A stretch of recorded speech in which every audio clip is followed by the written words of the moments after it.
Hi everybody. So I want to talk about how God showed me about devastation hitting America a year and a half ago, September 3rd, 2018, but I didn't understand there was going to be a coronavirus. God showed me that devastation was going to hit America because I was laying in the bed and I believe I was asleep, and God woke me up and he started talking to me. And then after he was done talking to me, I closed my eyes and I was going to go back to sleep. And as I closed my eyes, I heard a news reporter, and she said, they're calling this another 9/11.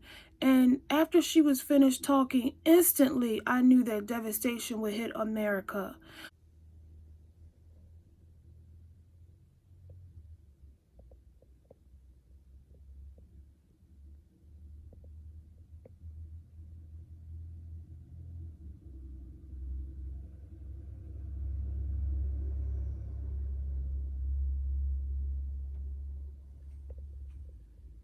Um, I just assumed like it was just like the Arabs, a terrorist attack, but that's just what I assumed. Now I do believe that it is a terrorist attack, and it's going to be something like in the likeness of when the seven seals are loosed, because the spirits, they have to carry pestilence, violence through humanity, through humans, I should say. They have to carry famine through leaders, through governors, through people who are in high powers, who are in high power and in high positions.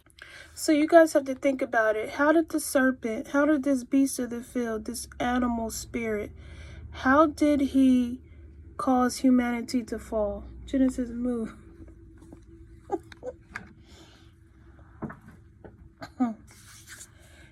He did so through injecting a thought into man and allowing man to bring the sin into this world.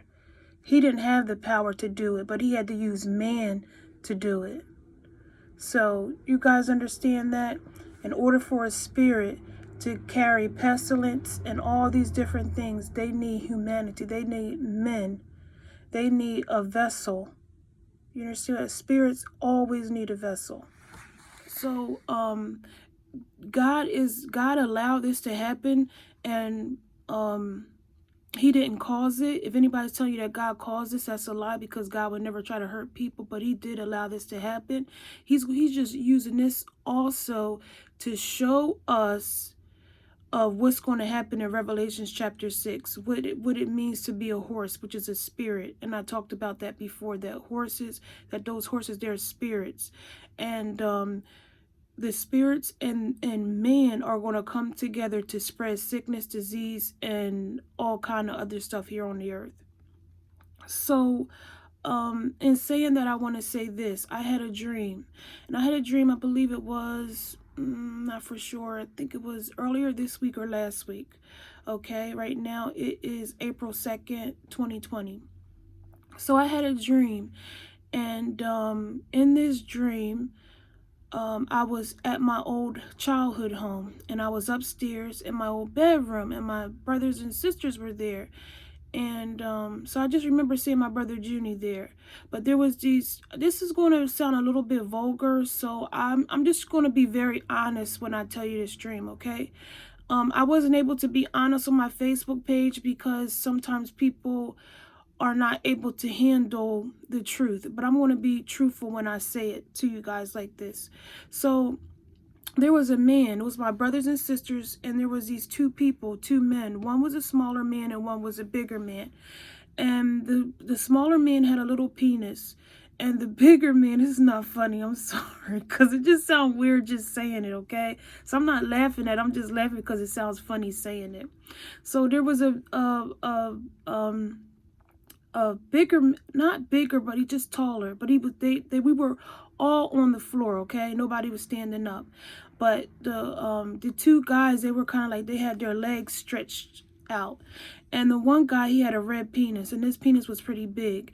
And they were trying to figure out, which one I was going to choose, which one I was going to sleep with. So anyway, what I did was I got on top of the man with the red penis, and I slid up on his penis. And remind you, this is a dream. And I slid up on his penis. Sorry, you guys. And when I sit up on his penis, I looked at him and I said, I can't sleep with you. And anyway, my parents came home. My parents came home, and my siblings told my parents that I had, slept with the guy with the red penis, the big red penis. So I was like, no, I didn't sleep with him. But you know what it was? I had played around with him, but I didn't sleep with him. They thought that he had penetrated me, but he didn't. So anyway, as the dream is continuing on, my parents are so frantic. They're getting my siblings clothes together. They're getting everybody's clothes together. And I think it's their clothes anyway. But I went downstairs as they were upstairs. They didn't talk. They didn't tell us anything. We had no clue of what was going on, but we knew that there was something great that was going on. And they were hoping that I did not sleep with that man. They were hoping that it wasn't true. So anyway, I looked outside, and when I looked outside, there was like this loader truck. You know, the trucks with the big shovels, and they pick up dirt. They have that that shovel in the front of them. I think they're called loaders. And so the loader was out there, and all of a sudden I heard this great alarm go off. It was a great alarm. Now I know my parents, they were given instructions by the government for their household. Every parent was given instruction for their own children, but my parents wouldn't tell us what the government told them. So I went upstairs, and I saw as my parents were gathering things, you know what I'm saying, for my smaller siblings, I began to try to figure out what was going on, but I couldn't figure out what was going on because nobody said anything. And the house started shaking from everything that was going on in the outside. My house started shaking. And then because they went and got stuff, I was, a little bit nervous. So I went and I tried to grab for my jewelry because I knew my jewelry was valuable. And so I knew that we all had to huddle together in this dream. And sometimes, when you go through an earthquake, you guys know that you have to huddle in a inside of a structure that's kind of strong, even if it's in between like a door, because that's the strong part of the house. So even if the house collapses, you guys will be okay. So it was something like that. Even though we didn't do that in a dream, I knew that that was something that we had to do. We had to all get together, and we had to huddle with one another and be under a strong structure, if that makes sense. So God was telling me this. Yes. So the reason why the man had a red penis is because the man represented the virus, and I represented people who play around with the virus. The same way, like when guys say like something is wrong with their penis, it might change color. I don't know if there's a such thing as blue balls. I'm sorry, but I just have to keep this thing real, because this is how God talks to me. Like, God keeps it 100. So it's like, because when you play around with like sex or whatever, you don't know if you're going to get HIV or AIDS or gonorrhea or syphilis. So God is saying the same way you would play around with sex is the same way people play around with COVID-19. And in order to protect yourself, like use a condom for COVID-19, your house is your condom. That's where your safety is. Not out there where you're going to, be infected by it.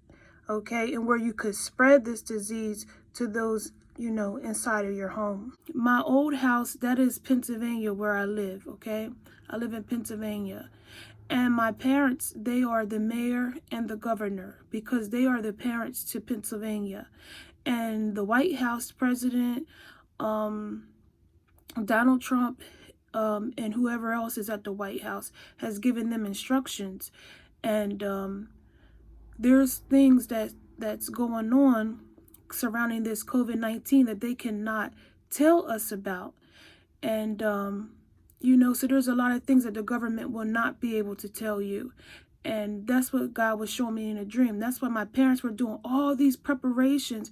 Getting the clothes together was like preparing us, getting us ready for something that, something drastic that was getting ready to happen. So they were doing all these different things. And but we had no clue of what was going on.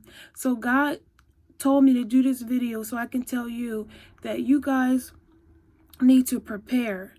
Okay, you need to prepare your house.